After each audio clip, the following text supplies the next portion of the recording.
Welcome to CarbonCraft X. I'm Lloyd, and today we're going to demonstrate how we test the carbon fibre top tube of a bike frame for damage that isn't immediately visible. We'll be using cutting-edge technology to spot damage before it becomes apparent on the surface. Let's set the stage. This bike frame has already been involved in a strong head-on collision and is completely irreparable. The extra good news is the rest of the frame is perfect for testing. And we've confirmed this through inspections that it's in solid condition for our tests, with one exception being this small delamination here, which we detected using ultrasound. Here's the setup. We'll be dropping the hammer from predetermined heights onto the top tube, which is resting on the surface here. We have a simple tape measure. We're not aiming for perfect scientific results. We're aiming for a general feel for how it would be at home or out on the road or out on the trails.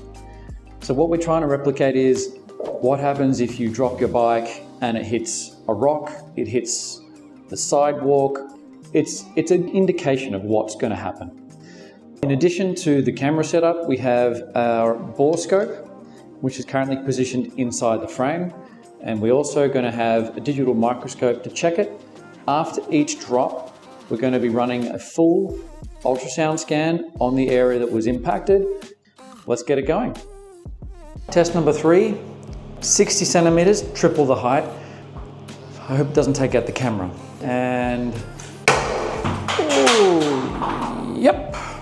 We definitely have some visible damage. After drop 3, we can see here there's clear chips in the paintwork. There are also some wrinkles in the paint as well on the white section. And down below, if you look carefully, you'll see some fractures in the black section. Zooming in further confirms the paint chips, of course, and we can see that there's some separation and wrinkling or slight overlapping with the paintwork that was not there previously. Ultrasound test 3, this was dropped from 60 centimeters. And we've found all sorts of cracks and fracturing. There's also some significant paint chips visible. It's time to cut through the tube. I hate doing this. No carbon frame should ever go out this way, but this is for research. Let's start.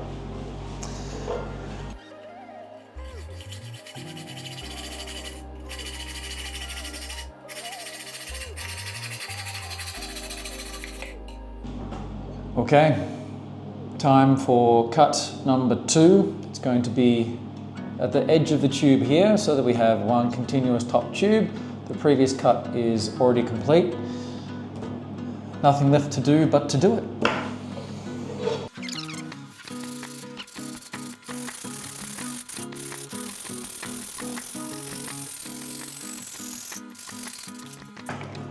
Last.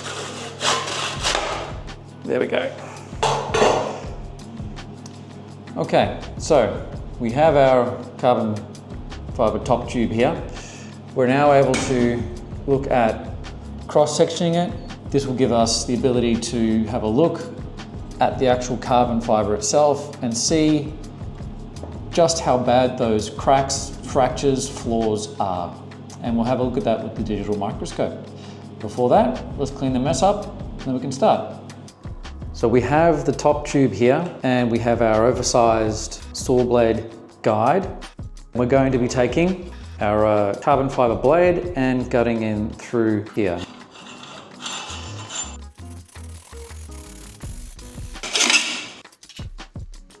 All right, number 3, we have our cross sections. We will be sanding these down. A quick side note here. Looking inside the cross-section, we can see small ridges and bumps along the inner walls. This is very common in carbon fibre bikes and does not degrade the integrity. It is usually a result of hand layup and excess resin combined with some folds or wrinkles in the bladder during manufacture. Now we're going to try to grind down or perfect the surface of the cross-section of each of these pieces of carbon. We've got a number of special grinding discs. I'll show you those right now.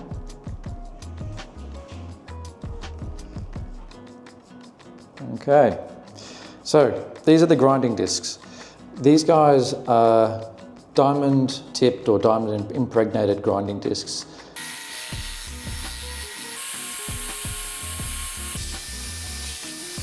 Number 3. Now this is going to be very interesting when I squeeze it. Device is on. Woo, that looks ugly. So you can see there's been a massive failure of multiple layers, multiple fractures, and they go deep and far in the material. Scary because that's only 60 centimeters. And it has caused what I would consider a catastrophic failure. This would not hold up under pressure. We have the other side of number 3. And again, it's just a small paint chip.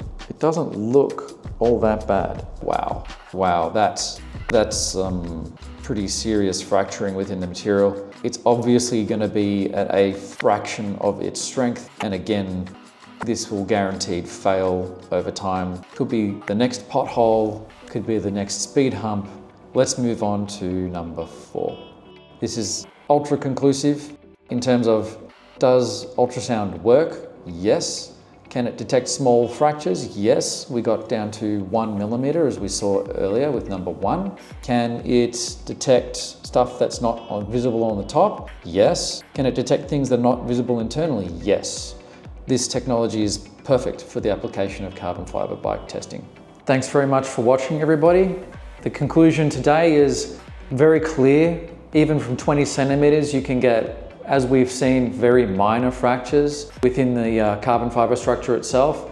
Something that is still relatively okay to ride on, but something we'd have to monitor over time. And of course, as we've seen, everything from there on being 40 centimeters, 60 and 80 centimeters, especially you see carnage, fractures that cross through between matrix layers, so that's through the layers of carbon fiber, and all sorts of depth as well, from the absolute surface all the way through to the other side of the material. It's been a very eye-opening experience, and I can't say thanks enough for watching. If you have any questions or thoughts or suggestions for what we can do next, please drop those in the comments. I'm excited to explore some new videos with you guys too. Until then, have a great day. Bye.